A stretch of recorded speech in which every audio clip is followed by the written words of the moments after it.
All right. Happy Friday. What a week it has been. By the way, we're still in January. This is only the first month of 2026. Wow. But let me tell you something. Not only was it an unbelievable week in world news, but within the Huddle family, the last 24 hours have been remarkable. Let's start first with the great Rachael Bade. For those who were not paying attention yesterday, somebody literally moved world markets. That is not easy to do if you're not named Donald Trump. But bring it up, please, Kevin. For those who are not subscribed to RachelBade.com, and that's Rachel AE, for those who don't know, you need to do it now, because if you're in the markets or you like to wager $1 or $2, somebody, bring up the next element, please, literally moved the markets all over the world. Rachel, how does it feel to be to move markets? How was your Thursday evening?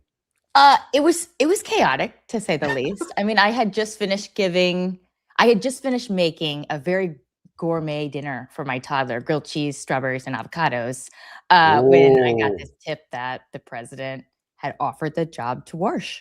And I was like, shit, oh my gosh. Told my husband, you're in charge. You're in charge of everything the rest of the night.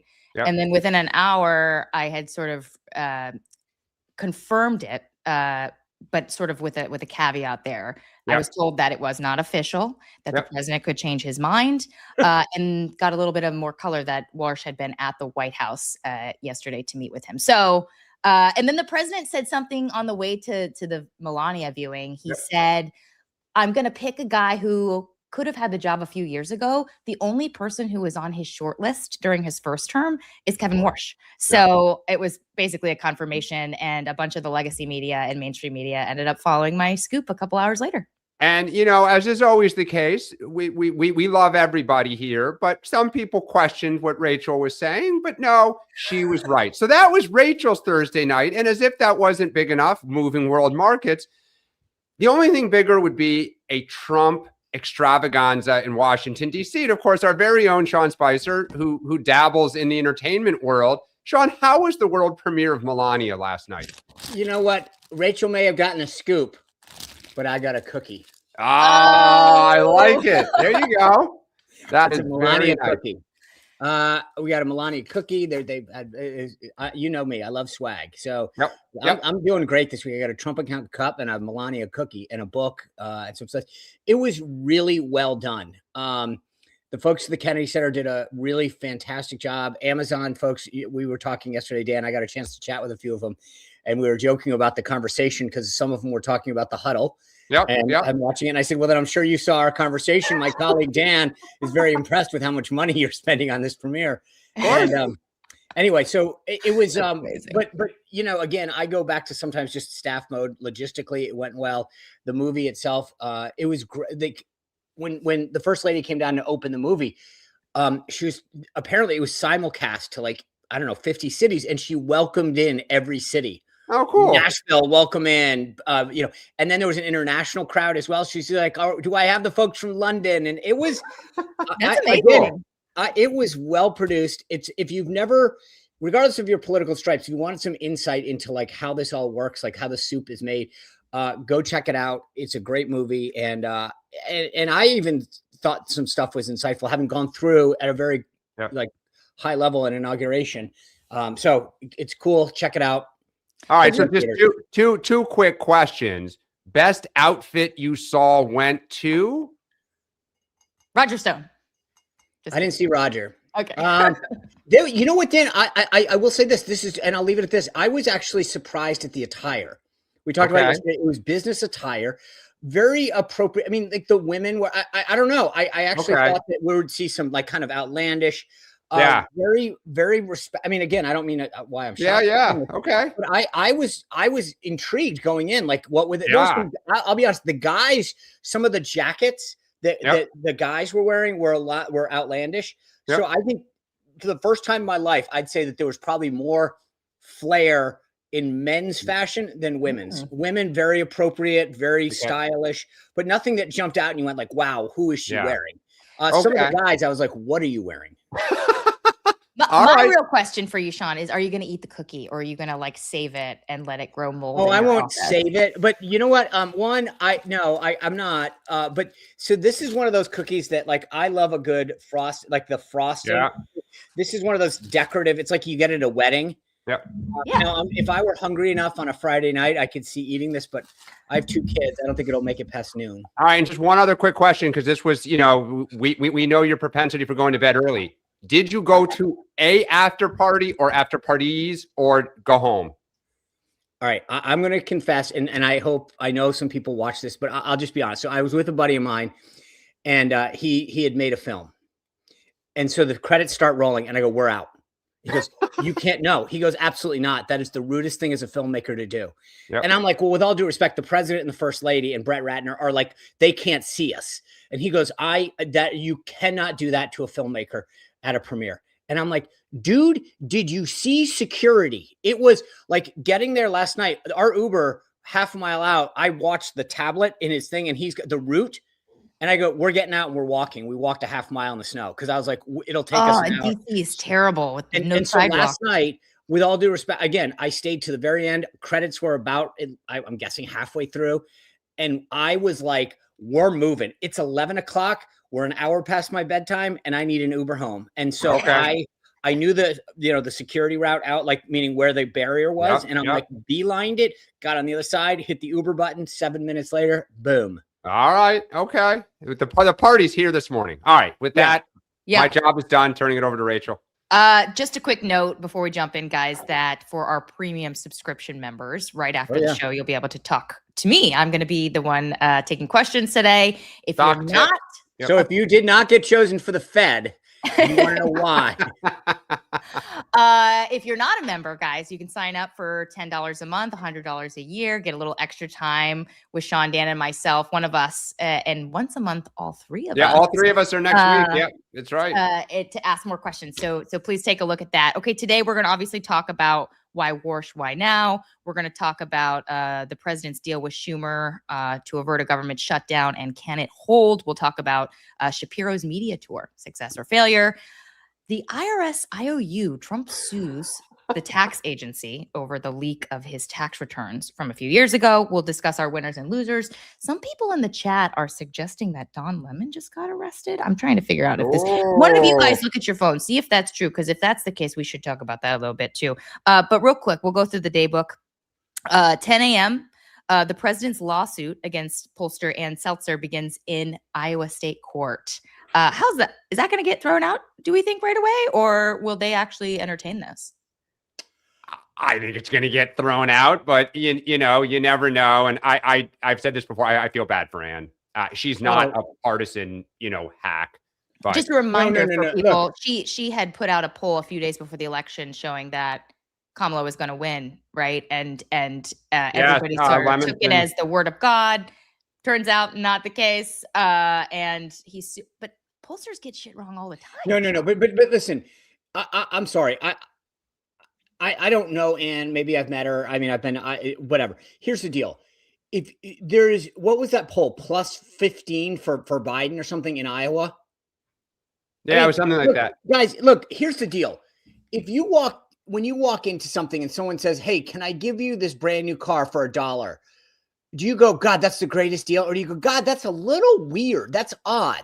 And all I'll say is this, is that like, if you're a respected pollster and you don't think that number is a little off considering your past polls, current political makeup, whatever, then you have a problem. But Sean, she is considered the gold standard. No, hold on. Your side. Hold on. She nailed almost every race in Iowa in the last 20 years. It's not true. It's not true.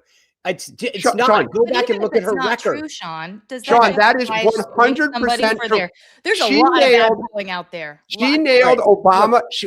She nailed Obama Clinton within a decimal when no one else would. So hold on. In 2022, the number of Republican pollsters that had you guys winning major races overwhelmingly was more than I can count. If we could sue every Republican pollster who is dead wrong. Way to just change the subject, Ann.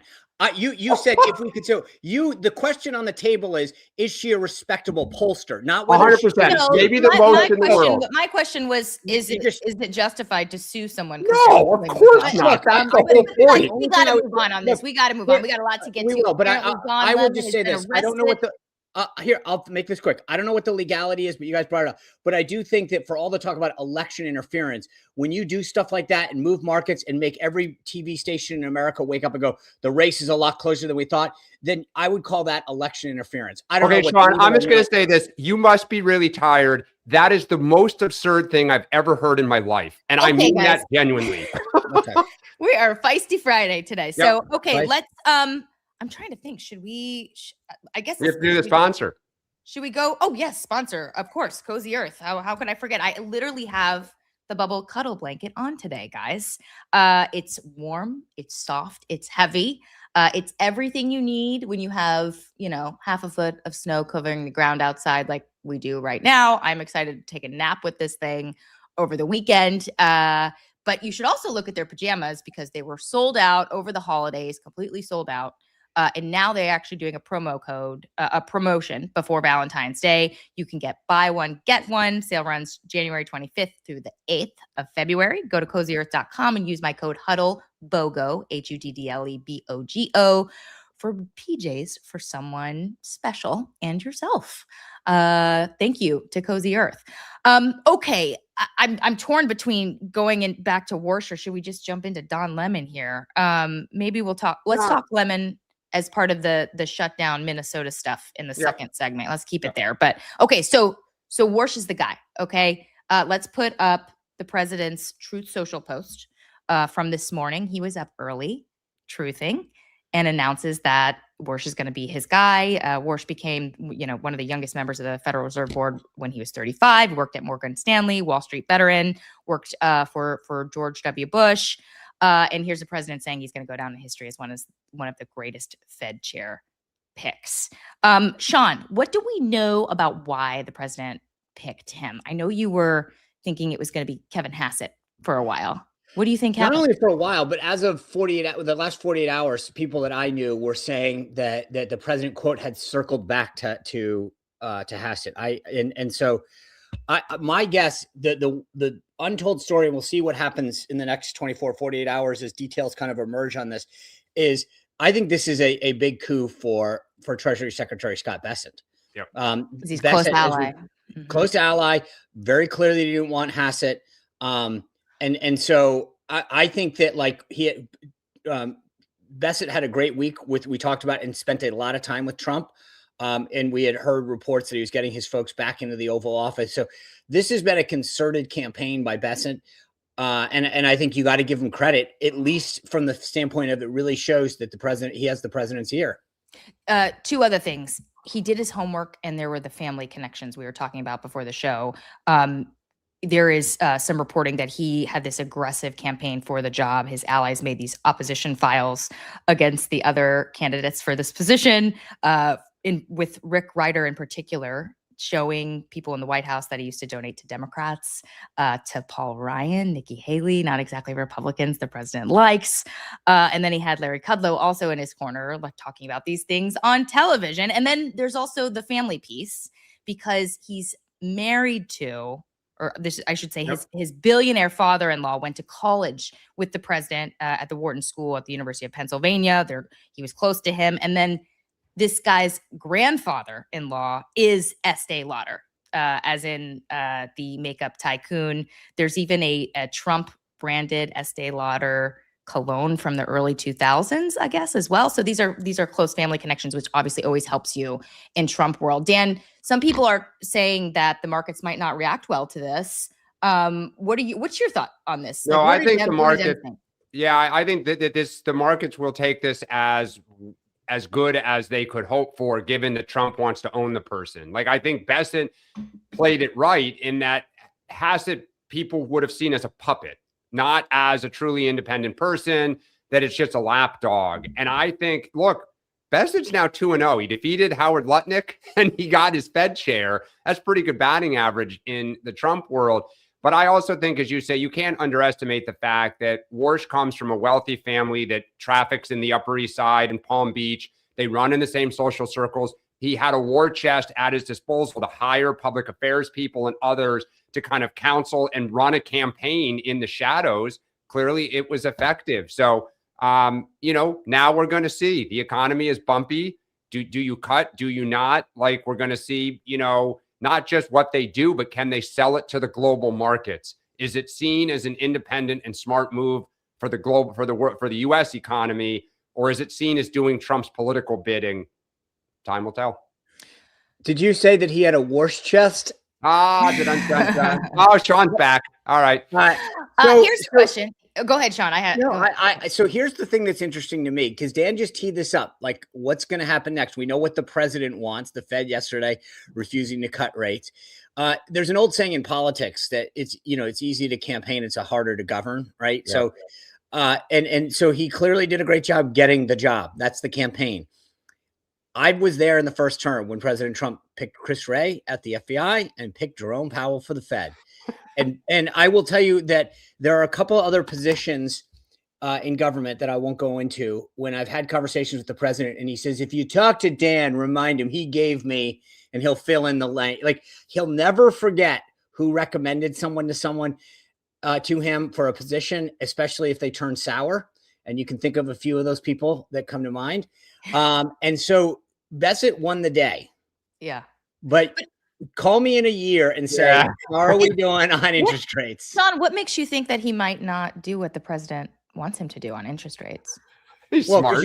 Because you get into the job and you go, okay, now, like, the president still, I don't know, what does he want? Another half a point or something? I mean, like, how much bone? Like, there's not much fat left on that bone.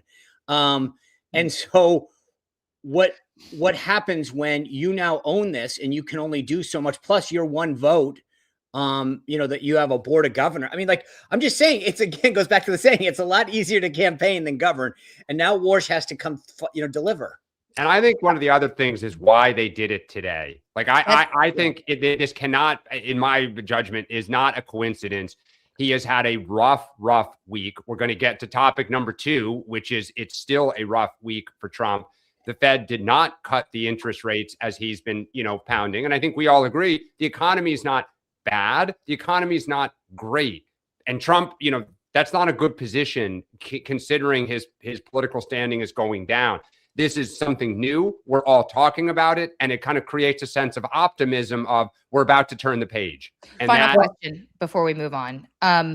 Powell still has 3 to 4 months left in his term.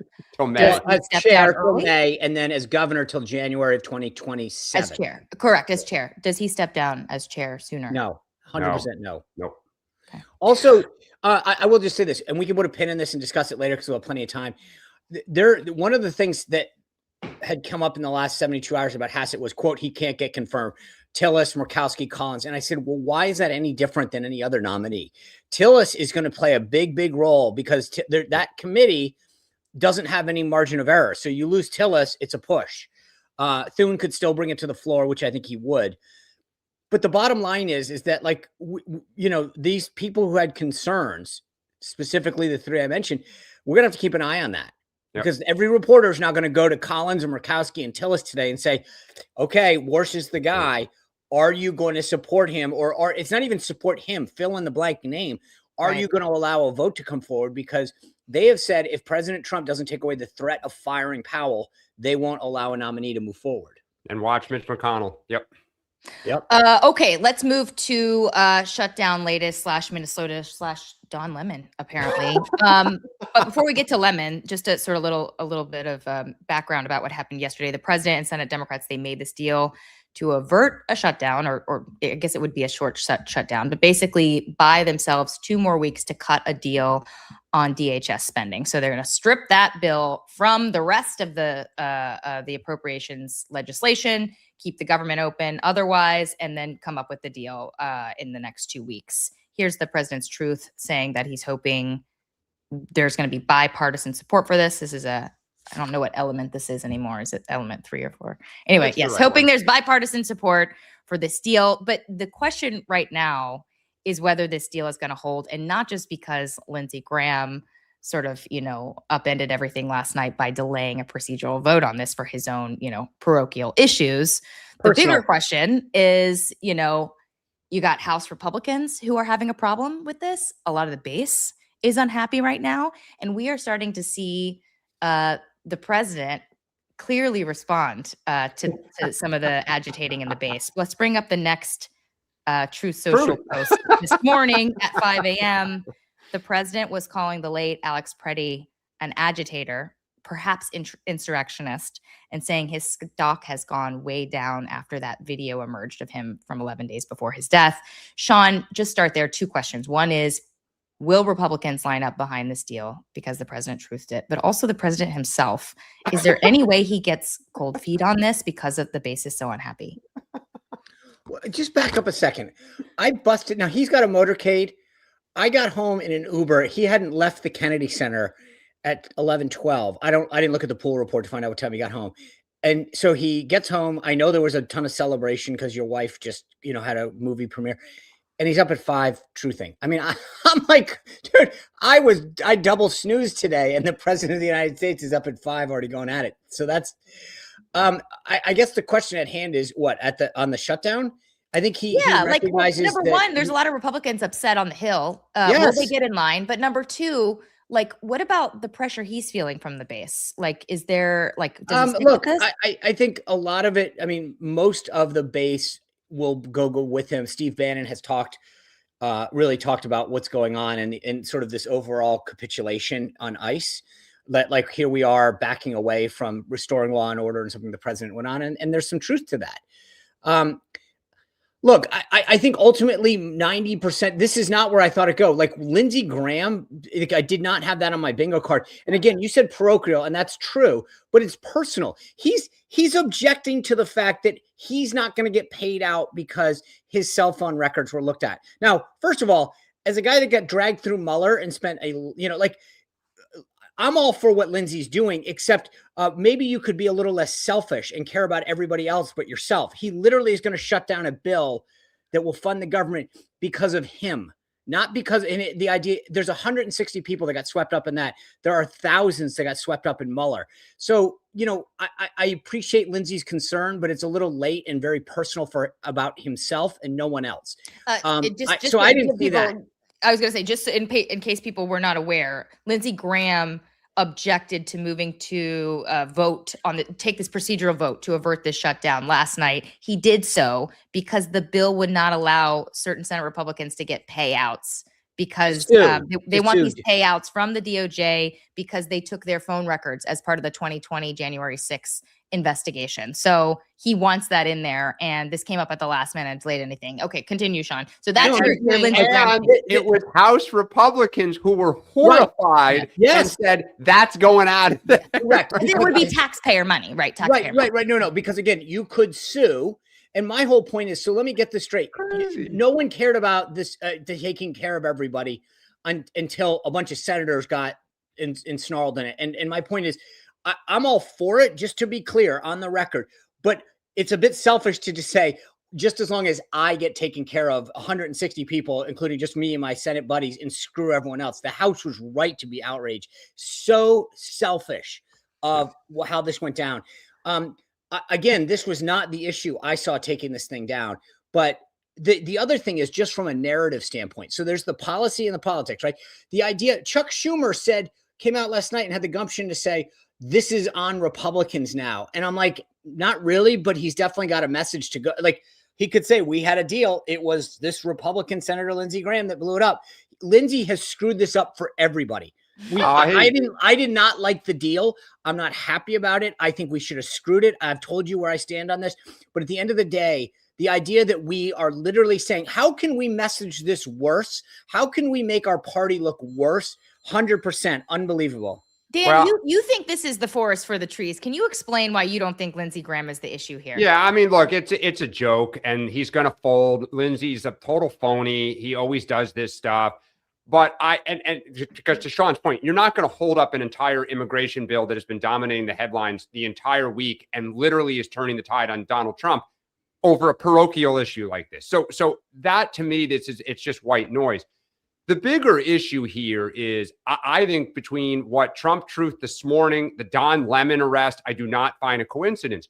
Trump is facing a revolt from his base, which is basically WTF. You backed down in Minnesota. Homan was out there saying we're focusing on criminals, basically only, right? He didn't finish the sentence, but he kept saying we're focusing on criminals. And again, illegals, if you know of a crime or have evidence, come forward. We won't arrest you.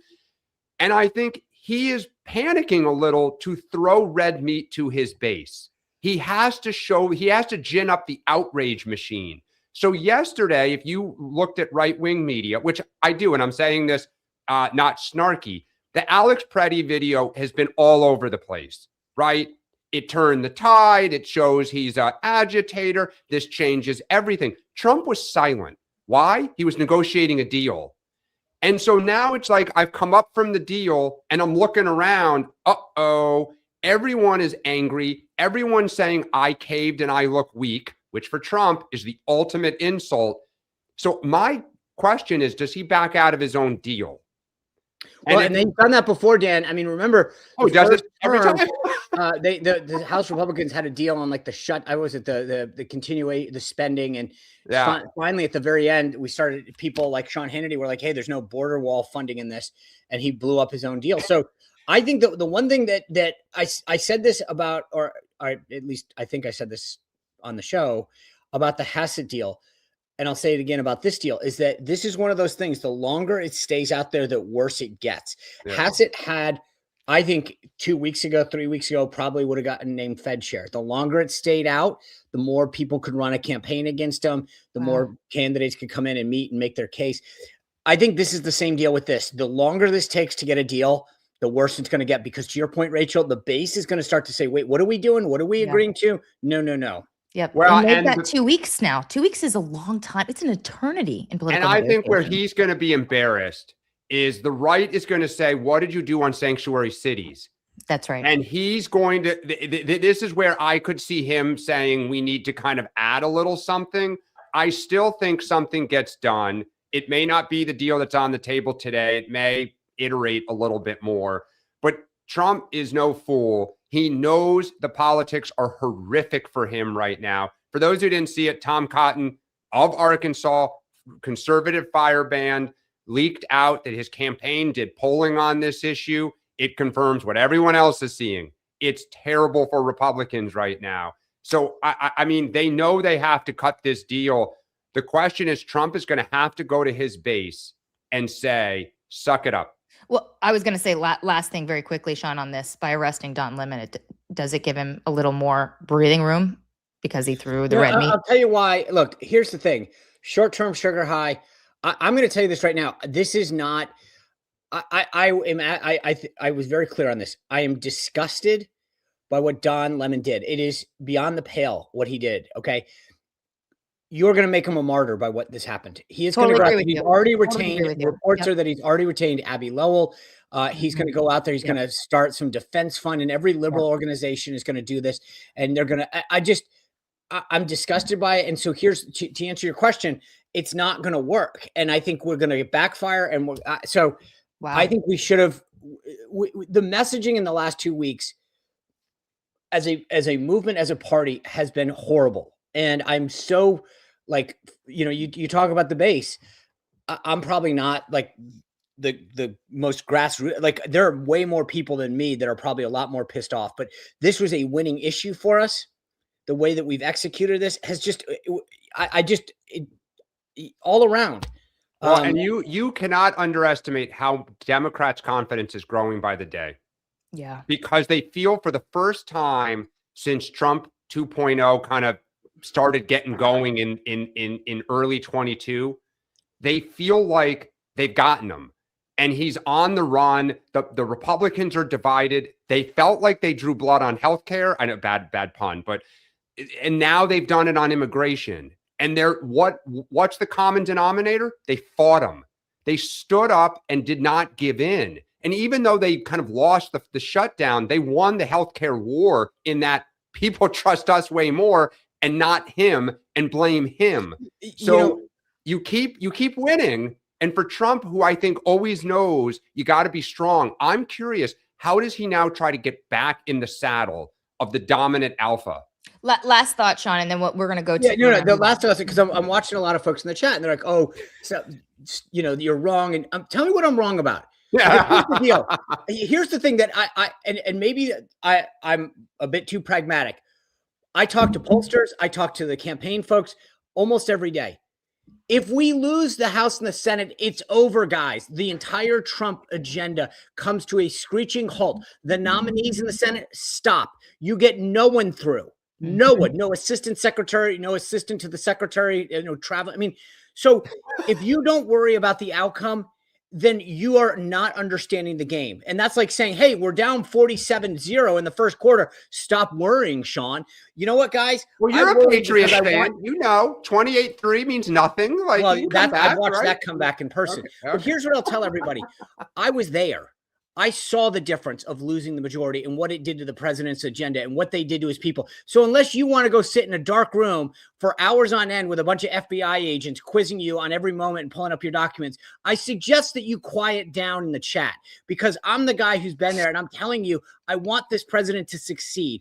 I want this president's policies to go forward, and I'm trying to help him and the team get there. So you tell him, Sean. You tell him. I like Sean on Little Sleep. He is feisty. I like this. I like it too. I like it too.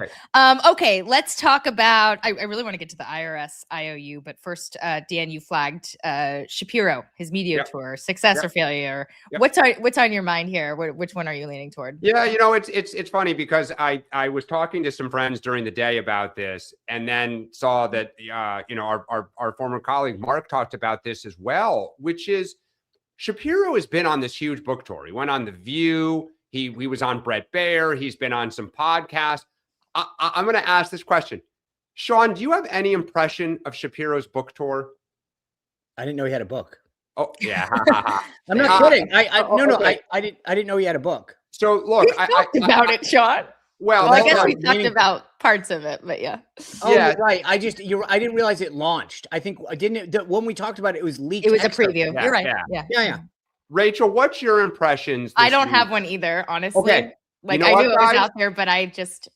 Both of you are political animals. Both of you consume this stuff. He has broken through with nobody. Like, there's no conversation. I did watch The View. I watched Bret Baier. I've listened to some of these podcasts because I've seen them on X and I've clicked and watched the whole thing. It is almost as if he's trying not to make news. He's very packaged. It's the same stories that are already out there. The one time that somebody got him off, Jessica Tarloff on her podcast, they asked him about some broadband spending. And he said, Biden had billions for Pennsylvania and zero of it actually was kind of spent. And that kind of passed as news. But the knock on him is like, he's clearly got the substance. The question is, does he have the style for today's politics, right? Newsom's got the style. We don't know if he's going to ultimately have a substantive argument. But I'm kind of taken aback that you get this big shot where you're not going on The View every week. You're not going to be on all these shows. And you two have no idea about any of it. And I think unless that is not good if you're unknown. Yeah. I don't know, man. Well, I don't think he's had a good book tour. I mean, I told you guys this on our text thread the other day. I mean, I've seen him in person, like Q&A in person. The other issue I have with him is he just comes across as so arrogant. I don't know. Maybe it's just like a thing I pick up as a woman or something like that. But man, like the style is like number one, always on talking point, perfectly like coughed and, in this sort of like arrogance. And then I don't know. He's got to do some media training before 2028. But Rachel, to your point, I've said this about Kamala Harris. Like, she's just not, she doesn't come across well. She's not, I mean, like, she sounds phony and fake. Okay. To your point, like, you can't fix that. Like, there are people who walk into a room and are gregarious, backslapping, whatever. And then there are people who are not. But you can't, if that's the take, and I get a little of that. I can't say I spent as much time analyzing Shapiro, but like, he can't just fix that. People talked about that with DeSantis. Remember, it was like, he's just not, and you can't go into a media training and say, be nicer. Like, it's just, I don't know. I feel like you can get better. Like, yeah, but to an extent. But to Sean's point, you are who you are. Like you're your authentic self, and trying to rewire someone. I think DeSantis, Sean, is a phenomenal analogy. Which is at the end, he was uncomfortable with small talk. He was uncomfortable. He's not a backslapper. Shapiro is a backslapper in the most perfect stilted way, right? You just don't get the sense he's going to go off script. So anyway, to me, it's an under the radar thing because everyone talks about Newsom and Shapiro as the two, tier one candidates. They both have huge, we've seen Achilles in the last 2 weeks with both of them. And it just, continue to watch. Very quickly. Dan, how tall is Shapiro? He doesn't 5'8", 5'9". Yeah, hold on. I'm going to tell you this right now. A little taller than that. That's not going to happen. What are you saying? A short person can't be president? Uh-huh.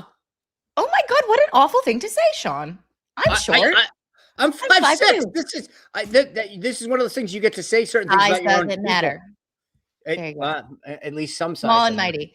I'm just telling you. Just very quickly. Tell me who the shortest person. One last thing I'll say in this. When Mike Bloomberg ran for New York City, he is an arrogant SOB, but he's smart and as a business, and he owned what he did. Right? I was going to say he owns it. He owns it. And that's the difference. And Rick Schneider, when he was the governor of Michigan, owned it. And that's the point that I think needs to get made about all these candidates is don't try to be what you're not, right? Say if you're if Shapiro wants to campaign as the smart technocrat that can fix problems, then do that. But admit it, own it, and be like, guys, I'm not the guy that you're gonna hang out drinking 5 beers with, but I'm the guy that you're gonna call when you have a problem. Own it. Sean, I'm seeing 5'9" is what I'm seeing online for Shapiro. Yeah, I think you got to be 5'10" to be president, at least. Don't pull a DeSantis and put lifts in. Yep. Well, I wanted to ask y'all about this James Carville piece, writing that J.V. Pritzker is the strongest candidate for 2028. And what is Carville smoking right now? But we do need to move on to our next topic. I think we just had the entire discussion right there. Okay. So President Trump and his sons, Don Jr. and Eric, are suing the IRS and the Treasury for at least $10 billion. This is over the leak of his tax returns during his first administration. So this is a lawsuit he's filing personally. It's in Florida. And it's sort of alleging that the IRS failed to protect, this sensitive data. It was, just a reminder to folks, it was leaked by an IRS contractor who is now serving 5 years in prison. But his argument is that the IRS had a responsibility to sort of protect it. Look, it's funny because we were just a few minutes ago talking about Lindsey Graham and wanting a payout of taxpayer money for something that the government did to him. Now we're talking about the president wanting some sort of reimbursement for, potentially legal bills, or maybe it's also, that's more, 10 billion is more than legal bills. Yes. Okay. But not a great look, Sean, for the president to be doing this, especially because his appointees are controlling this decision making, right? So if he gets this, doesn't that look kind of bad? No, he has to sue the IRS. I mean, he has to go to court, and a court would have to. But just to be clear, IRS could settle. They could settle and give him some money. So let me go back to what I said. I don't have a problem with what Lindsey Graham is doing, right? In other words, there is a system within the DOJ that if the government comes after you, there's some, I forgot what the provision is, but you can get reimbursed for legal fees. I mean, there are systems in our government when they come after you like that. What I have a problem with Lindsey, and that's what I want to be clear on, is that he didn't care about anybody else but himself. I think that the president wants to go through. I mean, I appreciate what I love about what Trump is doing is too many times Republicans and people on the right say, just let it go. Let it go. We need to hold these people accountable. And I get someone's in jail, but he had his tax returns leaked for political purposes and no one gives a crap. So I applaud the president for this. I think if we see more of this weaponization, and that's what it was, then make people held accountable. If he gets say DOJ comes back and says we want to settle this, because he's doing this also with the Justice Department, right? For how they treated them, he's asking for a couple $100 million as well for a separate issue. If they come back and say you're right, we were wrong. Here's an apology. Here's some money. Does he take it, or is it just making a So point? what I understand about the first one, the second one on the IRS, I don't believe any of the details have gone on. On the first one, he said all that money will go to some nonprofit of some sort. So like the settlements with the media companies, he's not personally receiving any of the money. It's going to his foundation, to the library and things like that. Gotcha. And weigh in very quickly, and then we'll move on to our winners and losers. Yeah, I'll just say 2 people are pointing out Marco Rubio's 5'9", so short people might end up being president one day. Look, this is, to me, it's just one of the more ridiculous things I've ever seen in my life, because I have no doubt the IRS will settle because it's his IRS. They will make him happy. And here's the thing you got to remember, MAGA. When a Democratic president gets in, Bill Clinton's tax returns somehow found their way to the right. I have no idea how that happened. All of Ken Starr's investigation in real time found its way to the Drudge Report. I have no idea how that, actually, I do, because I know the lawyer who leaked it. Newsflash, he became a Democratic donor in 2004. Shows you how the game is played, folks. If we could sue simply because we were on the receiving end of politics, the Clintons would be trillionaires. Benghazi, do you know how many people would have sued who got dragged in on a staff level? Her stuff was leaked. One of the amazing things about Trump is he is a grievance diva. Everything is woe is me. Oh, I was attacked. Oh, it's awful. Like, dude, grow a pair. It's embarrassing. Yeah, I mean, look, again, I may have a little bit more personal experience. Like when these guys start going after you and you get racked up, legal fees at 15, 2000. And so totally. I mean, you know how many people I know who had hundreds of thousands of bills in the 90s? Yeah. That today is worth millions. Great. Vince Foster. What do we have? The Arkansas, the land deal that they went after him on.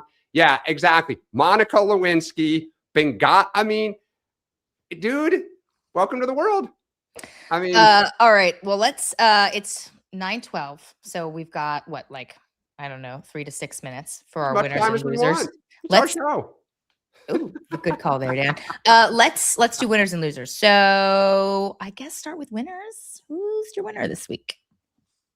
Who wants to start? Oh, I'll sure. I'll do my winner this week is Chuck Schumer.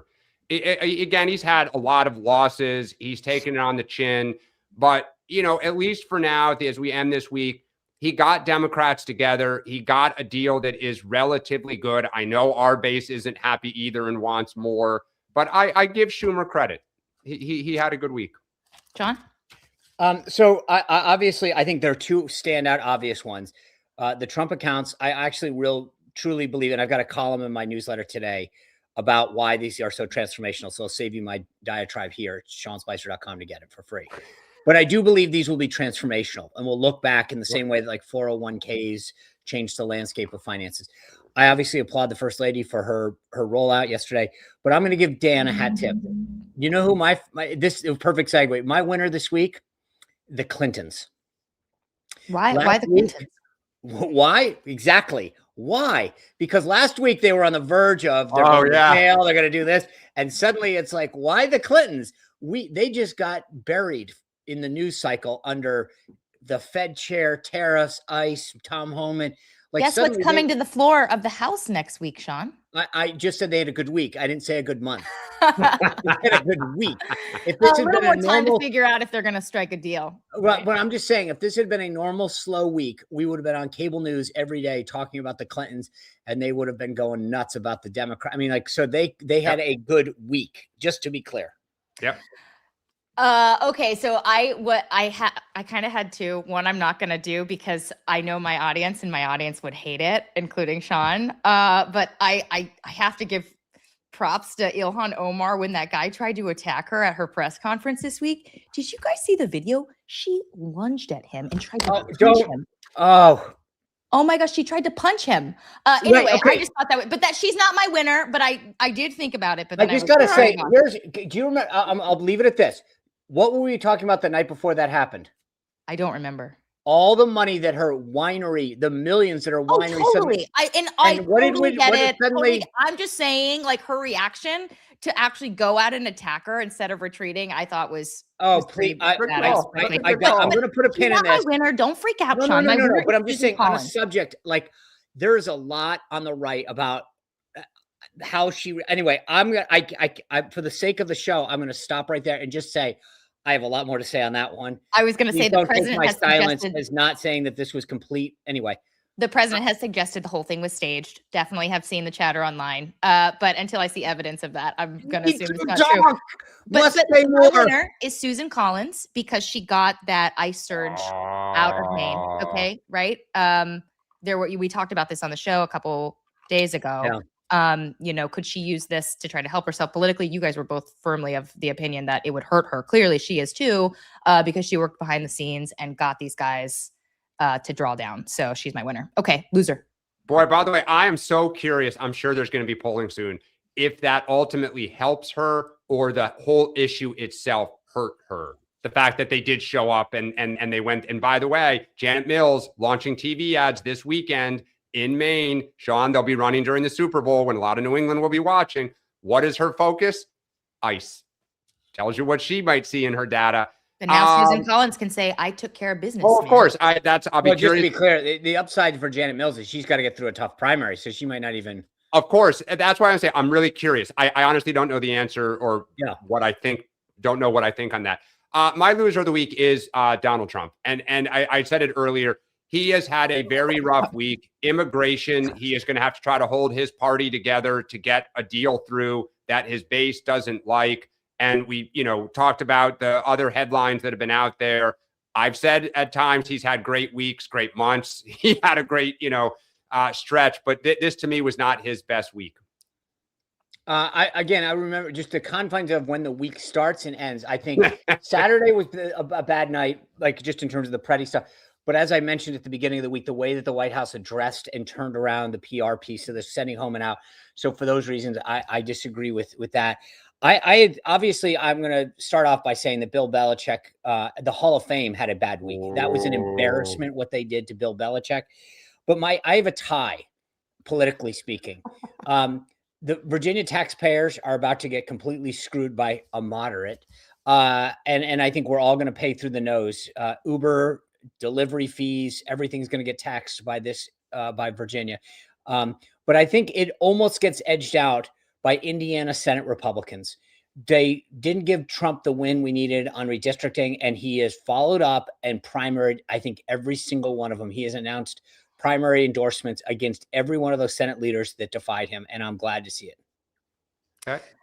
My loser is Lindsey Graham for another reason. I know we talked already a lot about him, not just because his move last night was selfish, but because it was also desperate.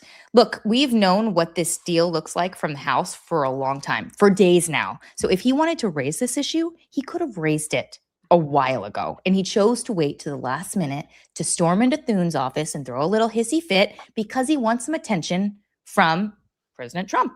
And of course, I agree with you, Dan. You said it earlier. I think he's going to fold in a couple of hours. He's going to get a call from the president who says, Lindsey, I love you. Please vote for this. And you're going to play from the ladies' tees going forward. Yeah. If you there, that's the voice. I can't do the voice. Okay, what are we watching? I am watching Iran. Boy, there seems to be more and more inclination or data that something is about to happen. The Israeli cabinet is gathering. There are reports that Israel is letting it be known that something is imminent. Our Middle East allies seem to be panicking that they too believe something is imminent. We always talking about how crazy it is. We may start February attacking Iran again. We'll see. And by the way, the last time we attacked Iran, we were told that it was the most successful thing ever, obliterated everything. And, a couple months later, we're going back. Well, again, but we went after one nuclear target. Now it's a question of whether or not we're going to help make the regime fall.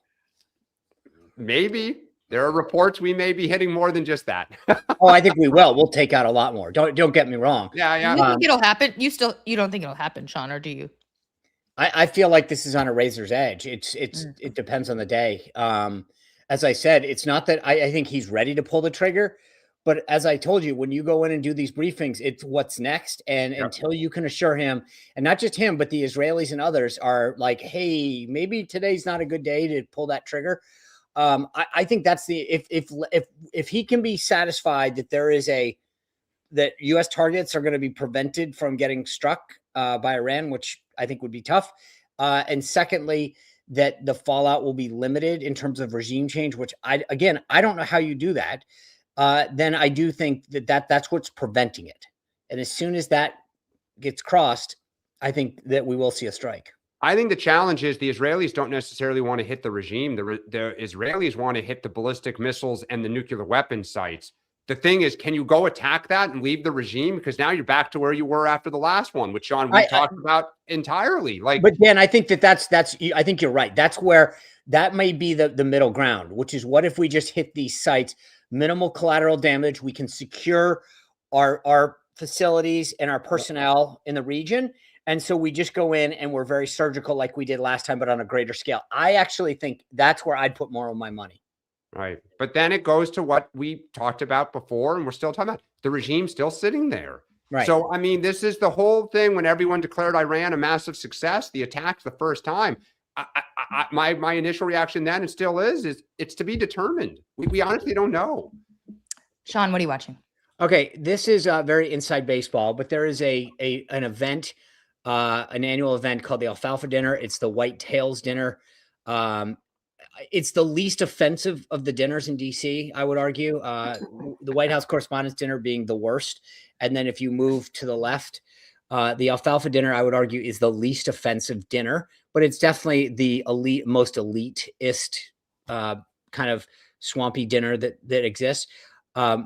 President Trump, I believe, will go for the first time this weekend. I do think it'll be interesting to see. Not the first time, right? It's just the first time since he's been president. Didn't he go a while?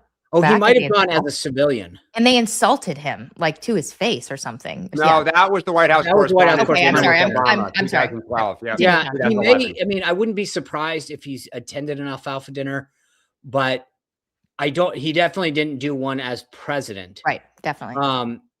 But I will tell you that, and I'll leave it at this. I would keep an eye on the other attendees at a very high level. That's my cue. High level other attendees. Will you be there? No. Saturday? No. Okay.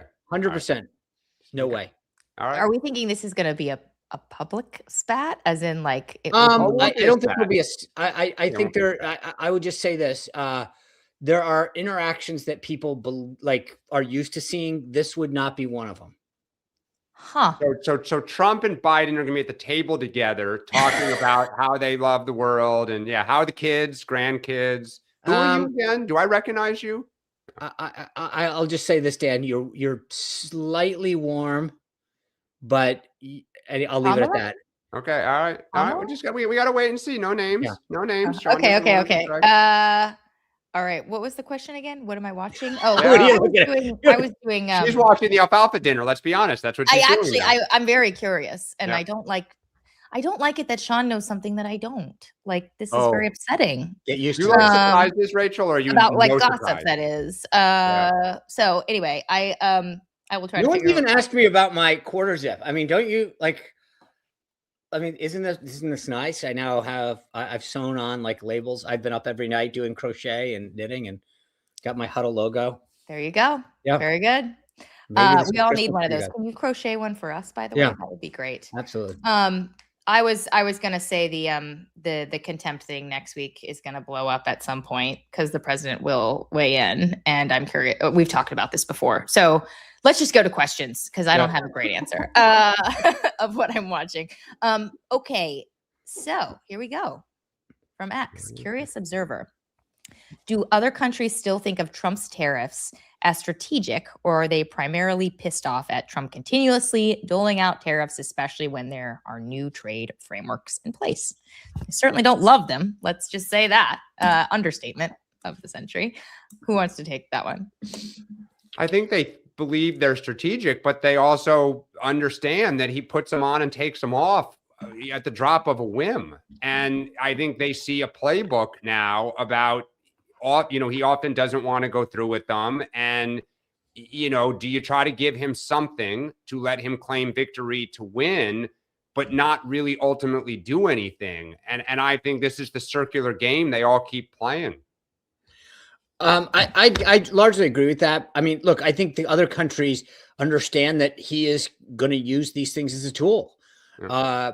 But I think it gets, I've got to imagine if you're a foreign leader, you just saw like over tonight, the president is enacting tariffs on, I think it's Bombardier jets out of Canada because they're tariffing our Gulf streams. And again, why isn't that? I mean, if you think about it at its core, like if you're going to tell us that our Gulf Stream jets from America get tariffed coming into Canada, why wouldn't we tariff Bombardier jets coming in?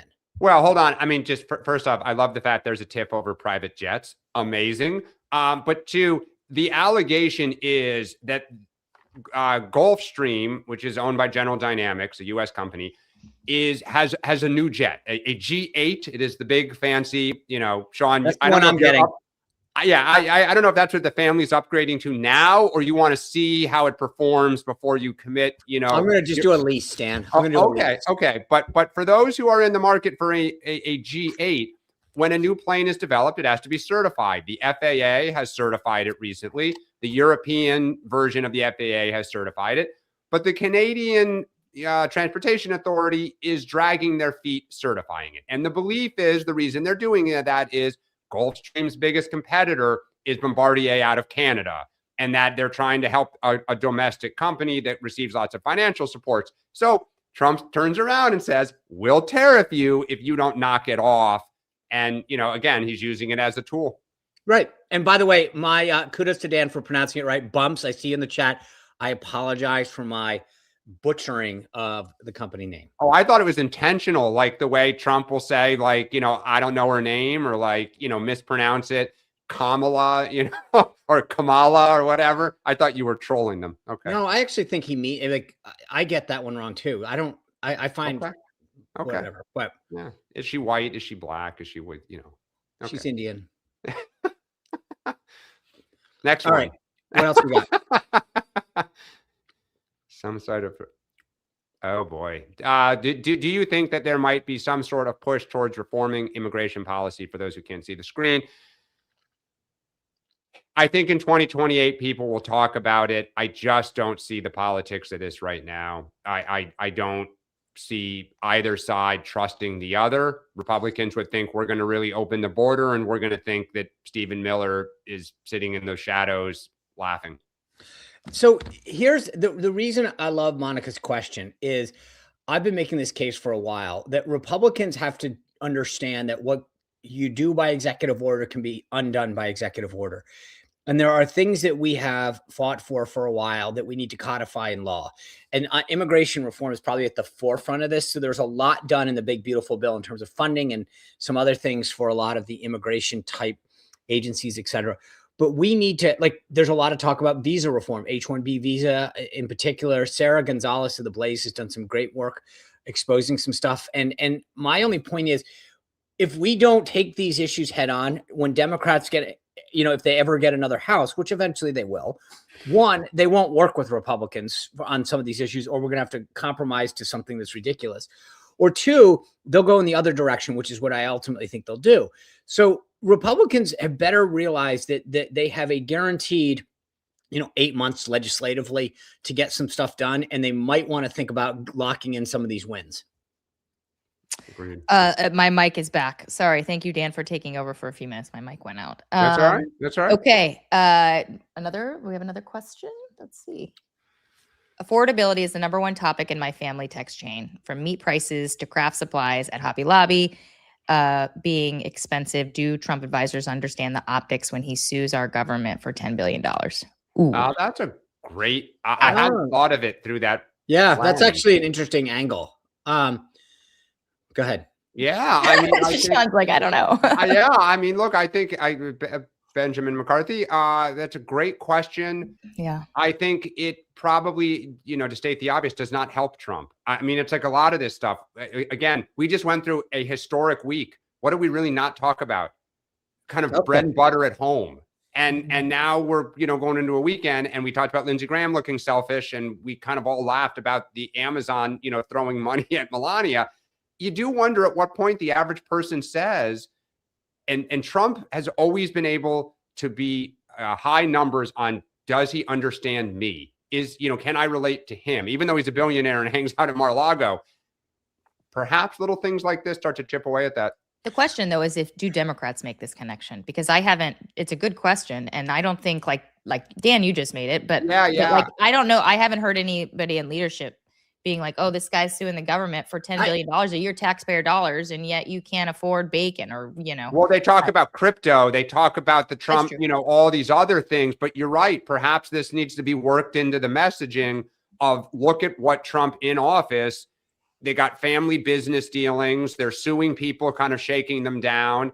And it's all about them. And I know Sean will say it's the library, it's nonprofits, but the greater Trump good versus the average person's good. Well, look, I think to Benjamin's question, perception is reality, and especially in politics. And so it's a great question to think about, because my whole point on the Trump accounts in particular is this was a great thing. The president talks, and he talked in his cabinet meeting about bringing down prices. Part of the job of president is being cheerleader and going out there and talking about these things. When he spoke in Iowa, as I said to you guys afterwards, I'm like, that speech should have been given like every day since whatever the day that the big, beautiful bill passed. Everyone should be talking about it. I thought the event that Treasury put together the other day was fantastic, but it shouldn't be a one-off. Like these guys got to be selling. It's and like just hoping that people recognize stuff is not how it works anymore. And I talked about this with the Virginia elections, like putting up 1,000 points or 2,000 points on broadcast television and saying, okay, everyone knows, is just not how it works anymore. So I think the administration has a lot of positive things to be talking about. But if they don't define that, the Democrats will. And I think whether it's how Benjamin frames it in this question or in some of the way that Dan did, but if I were the administration, I would tell everyone, here's what we're talking about, these 10 issues. You need 5 events, 5 things. You do 2 podcast interviews, 3 events. We have more ways than ever to do things in a much easier way. You can sit at your desk and do video, interviews and town halls or teletown halls, but they've got to understand they've got to be selling. And that's, Sean, you talked about this because the chat giving you a hard time about Republicans. If you go back to the 2024 campaign and let's say these Trump accounts with Nicki Minaj there, right, who penetrates and has an audience that's not watching Fox News, right? It is a unique audience. The Trump people would have had like a 24-hour barrage to work that into the common culture, to use different channels, to really pound in. He's doing something for your children. It's apolitical, that everyone's going to benefit. I totally agree. Like the best thing Democrats could have said if it was 2024 is, amen, we're going to keep that program, right? Like that's, get out, that's it, tip your hat. I don't know how many people even knew it happened. Yeah. All right, guys. Well, we are at time. Although I have to say there's a question in the chat that made me laugh earlier in the show. It was, how important is a scoop, Rachel? And is it like birthing a child? Birthing a child is way harder than landing a scoop. So I will just put that right there. But funny way to end the show there. So we will be back on Monday at 8:30. Oh, Sean, did you have something you wanted to flag for them? Oh, yeah, thanks. I mentioned the column today at SeanSpicer.com. Thanks to everyone who's bought Trump 2.0. I appreciate the Amazon sale. It's been awesome. And then I'll just say tonight, the Drinking Bros, if you've never watched their show, they're a really irreverent, fun group. They've got a podcast, but they were completely debanked because of their views. And so we're going to talk to them tonight. My friends at Old Glory Bank have been helping them out. So it's kind of a nice collab. So we'll have them on today to talk about this. I'll give you my Melania reviews. And if you are interested, I posted all that on social media so you can feel like you walked the red carpet yourself. There you go. All right, guys. We will see you back Monday, bright and early. Have a great weekend. What a week.